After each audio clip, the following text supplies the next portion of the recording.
Okay, hi class, it's Stephanie. I'm going to do my presentation. Hopefully you guys can see okay. I wasn't able to use Kaltura and had lots of technical difficulties. So I'm doing my case presentation on a 16-year-old established female pediatric patient. So this kiddo is, I saw her on July 12th, 2009. It was one of my last days at clinicals. She's a 16-year-old Hispanic female patient who was in for a well child checkup.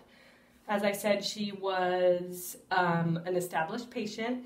So she had been in, well, I'll get into that in a minute, but anyway, she was recently hospitalized and was newly diagnosed with type 2 diabetes. So her mom brought her in, and her sister was with her as she had a well child check of her own. The patient declined to have her mother step out of the room for confidentiality, which is not how we usually do things at that clinic. Chief complaint per mom, the patient is crying every day when she has to check her blood sugars. The onset of this problem was 9 days prior to the visit. The patient had come in for an episodic visit due to blurry vision that had been occurring for 2 days, so new onset blurry vision. Her blood sugar in the clinic that day was over 600, and she was directly admitted to the Children's Hospital. So she was mildly acidotic on admission. Her pH was 7.29, but she did not need to go into the intensive care unit. She had, at that time, 3+ glucose and 3+ ketones in her urine, but no protein and negative HCG. So, and I'll get more into her hospital stay, but past medical history and allergies, the patient is allergic to sulfa drugs and peaches. Per the EPIC electronic record, her problem list includes intrinsic atopic dermatitis, family history of morbid obesity. The patient has a personal history of BMI greater than 99th percentile, and she occasionally had high blood pressure readings without a diagnosis of essential hypertension. Her only regular meds are 2 different kinds of insulin, and she has PRN albuterol and hydrocortisone cream. This patient is a never smoker, no alcohol or illicit drug use, and she's never had surgery. She is employed at McDonald's and is going into her 11th year of school. She lives with her mom and her younger sister. Her mom is a single parent who is also employed. Review of systems. The patient denied fatigue, chills, fever, malaise, but she did state that it was a big adjustment for her having diabetes, but no other complaints, generalized complaints. HEENT were negative on the day of this well child visit. Neck, respiratory, and cardiovascular were negative. GI, negative on this day. Endocrine, this patient denied unintentional weight gain or loss in the recent past, but she was still having fasting blood sugars greater than 300. She was dosing her insulin based on carbohydrate counts, and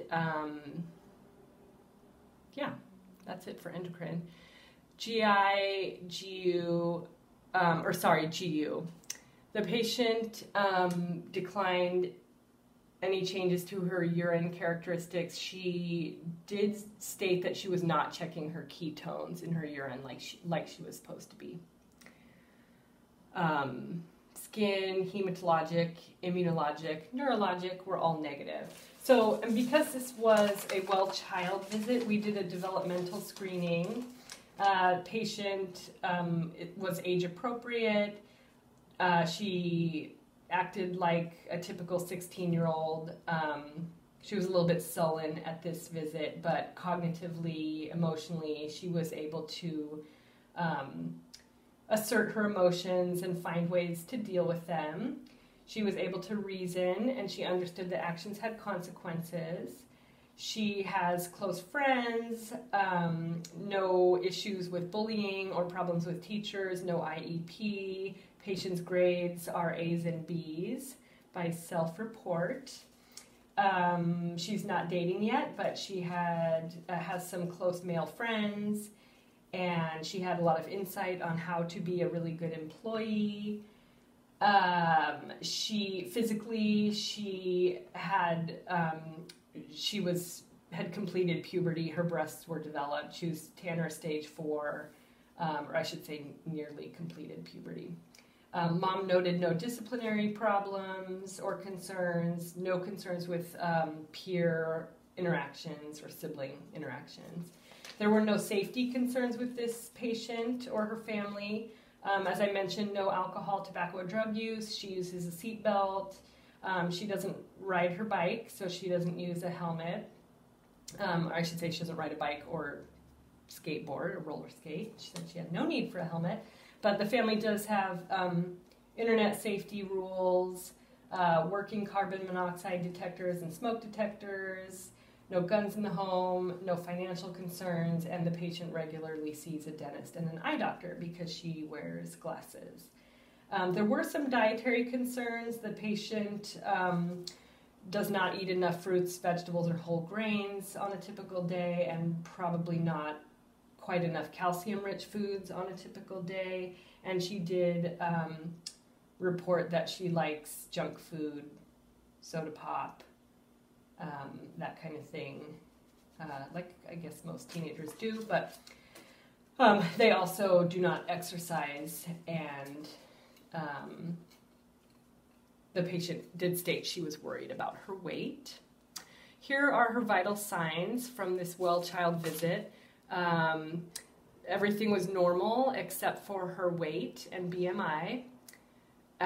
Hopefully you guys can see that on the screen. I have her blood pressure percentiles for both systolic and diastolic. And on the date of this visit, there were no issues with high blood pressure reading. So her physical examination was actually normal overall, except for her high BMI. Her lungs were clear, her belly sounded fine, no GI tenderness or anything like that. We didn't do a full eye exam. I mean, I checked her pupils and her extraocular muscles. But we didn't examine the internal structures of her eyes because she had just been to the eye doctor a day or two before this visit, and they did do a full diabetic eye exam. So yeah, neuro, psych. She did seem a little bit, as I said, sullen at this visit, but she did have normal affect. I got her to crack a couple smiles, and her speech and eye contact and thought content, judgment, all that was normal. So we did try to get this patient set up with maybe talking to a counselor. She had just joined a support group for type 2 diabetics with an emphasis on recent onset, and she was happy with that. She declined seeing someone just to talk about this big change. But anyway, so assessment, as I mentioned, no acute distress, no red flags on exam. We did order a comprehensive metabolic panel, CMP. We got a lipid panel, vitamin D level, and urine, gonorrhea, and chlamydia, which is typical for adolescent well-child visits at the clinic where I was. Her urine was negative. The serum studies were not back by the time I had my last day at the clinic. So when the patient was in the hospital, she had many lab studies done. Her TSH was normal. Her A1C was 12.1, which of course is quite high. Her random insulin level was normal. They did some pancreatic antibody studies, and those were unremarkable. Those tests are often used to rule out type 1 diabetes. They did a celiac panel. It was negative. Her liver enzymes, though, were elevated in the hospital. So let's see, did we recheck that on the day of the visit? We did not. I think we were going to try to just get her blood sugars under control first. What other labs? Oh, and then she had a couple of follow-up blood gases, and she was, her pH was in normal range in the hospital. Her CBC was okay, and I think that's it. I think her potassium was a tiny bit low when she came in, which is pretty typical for, a new onset diabetic. But that normalized. So let's see, what else? I feel like I wanted to say something else, but maybe not. When I was talking about ruling out type 1 diabetes, it is worth mentioning this patient had a lot of risk factors for type 2 diabetes. Quite obese, she's Hispanic, she's female, she has a close family member who has type 2 diabetes, which is her mother. So anyway, she was discharged from the hospital, and at this well child visit, she brought her blood sugar log in, and her blood sugars were still just all over the place. She had fasting blood sugars that went anywhere from 225 to 333, I think, and one of her preprandial sugars was 502. I'm looking here, she circled that number and made a little line and said that she had gone out to eat and had sweets, so she was just still really out of control, even with dosing herself based on carbs. So here's my differentials. The first one is an encounter for a routine child health examination with abnormal findings. Excuse me, the abnormal findings relate to existing things on her problem list, like obesity and type 2 diabetes, but then also I added an adjustment disorder and fatty liver, or a change in the liver. And then I didn't include type 1 diabetes because that was pretty much ruled out on admission to when she was in the hospital. So the actual diagnosis is an encounter for a routine child health examination with abnormal findings. This patient is growing or has been growing and developing well. There were no concerns over unmet milestones, but there were concerns over her recent diagnosis and the adjustment and coping. And also concerns with her blood sugars still being out of control and pretty high. The objective assessment was normal. So the plan for this patient was to just continue to follow up with the people that she was already dialed in with, like peds endocrinology, the nutritionist, her eye doctor, that kind of thing. We talked about that even when her blood sugars came under better control, she was still going to need to see an endocrinologist regularly, as well as her primary care physician. So, and then, excuse me, the pathophysiology of type 2 diabetes. The pathophysiology of type 2 is a little bit more obscure than type 1, but as we all know from our previous terms, the hallmarks of this disease are insulin resistance and impaired pancreatic beta cell function. When the disease is developing, hyperglycemia increases and insulin resistance increases along with it. As the high blood sugar persists, eventually diabetes occurs. And then, we don't want to forget about metabolic syndrome. Metabolic syndrome is a group of components, metabolic components, that are very common with type 2 diabetes. So, and those components contribute to cardiovascular disease. pretty significantly. So we think about abdominal obesity, the apple-shaped body versus the pear-shaped. We think about insulin resistance, high blood sugar, high triglycerides, low high-density lipoprotein, hypertension, and a pro-inflammatory state within the body. So always want to be thinking about that when we're talking about pathophysiology of type 2 diabetes. Pharmacodynamics, I mentioned this patient was only on insulin, 2 different kinds, a long-acting and a short-acting. She was dosing her short-acting Lispro QID based on her carbohydrate consumption, and then the glargine is probably hard to read because the font is small, but the glargine is the long-acting insulin. And I'm sure everybody remembers insulin, whether it's endogenous or exogenous, it moves glucose into the cells, out of the serum into the cell. Commercially prepared insulin is appropriate for patients with type 2 diabetes. And then the American Diabetes Association guidelines indicate that pharmacotherapy, in addition to lifestyle modifications, should be initiated at diagnosis of type 2 diabetes. That the pharmacotherapy, the insulin, was initiated on diagnosis with this patient, and teaching around lifestyle therapy, was begun, but I couldn't ascertain that the patient had made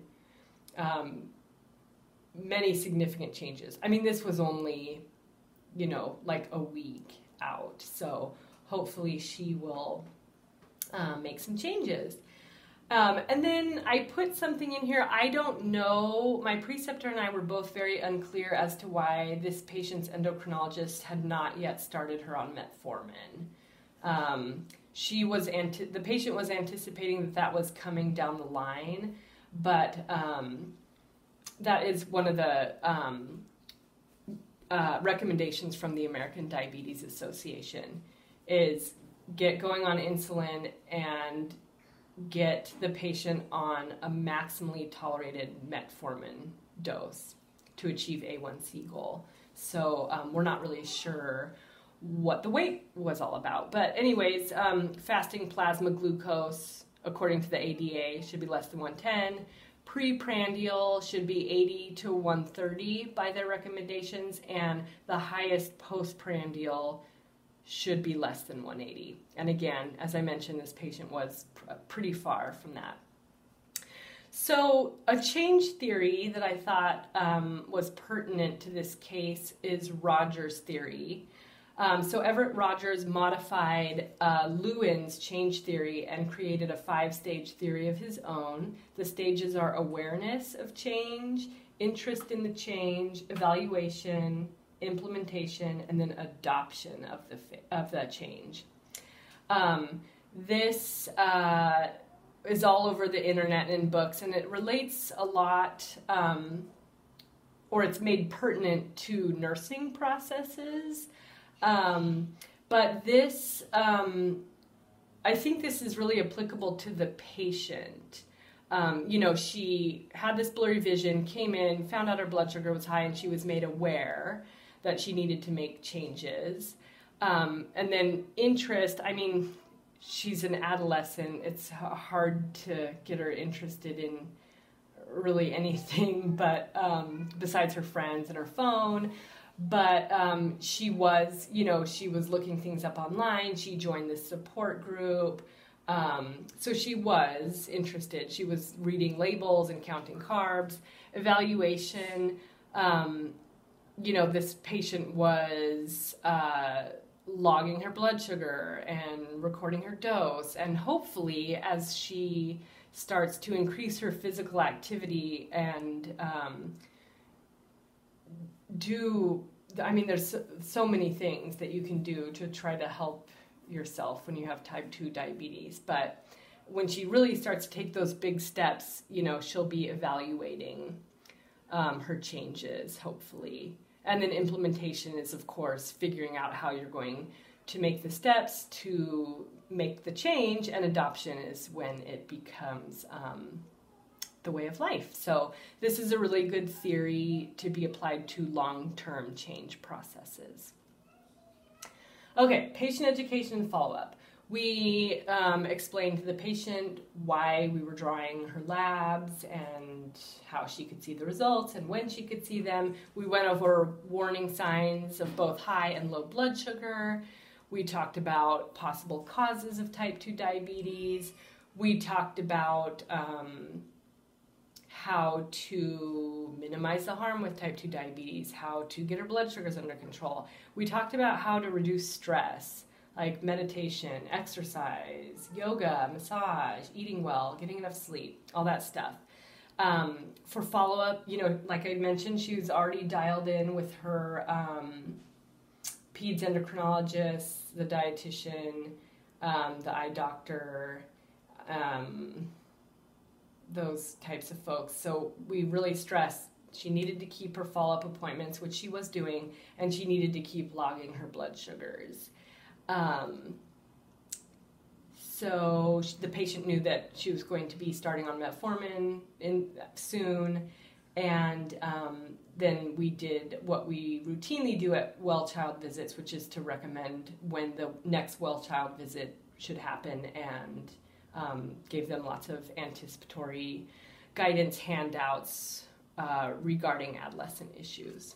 So for the advanced practice nurse role development, I just put this quote here. It says, it's from one of our books from several semesters ago. It's in my reference list. It says, within the realm of direct patient care, the advanced practice nurse fulfills the role of patient advocate, educator to the patient and family, case manager, consultant, and collaborator. And I think I've grown in all of these roles. This patient, I feel like with this patient, my main role was educator and case manager. Even though she was already dialed in to the most important specialists, just kind of, able to get in and see their notes and make sure she'd had her foot exam. And anyway, it was just, when I walked in, I knew that it was a well-child visit, and I knew we were going to be spending a lot of time discussing her recent hospitalization, but just all the time we spent in clinicals, it's like I walked in, even though she wasn't super chatty and was on her phone, within the first 2 minutes that I was in there, I could tell that she was a pretty age-appropriate 16-year-old, and it's very easy what the patient needs. It just becomes very obvious to me, so much easier than it did in the beginning of this program, and that's really the only way I can think of to describe it. And that's it. Sorry that I had technical difficulties and had to record myself in my kitchen. These are my references. Wish everybody good luck, and thanks for watching my presentation. Bye.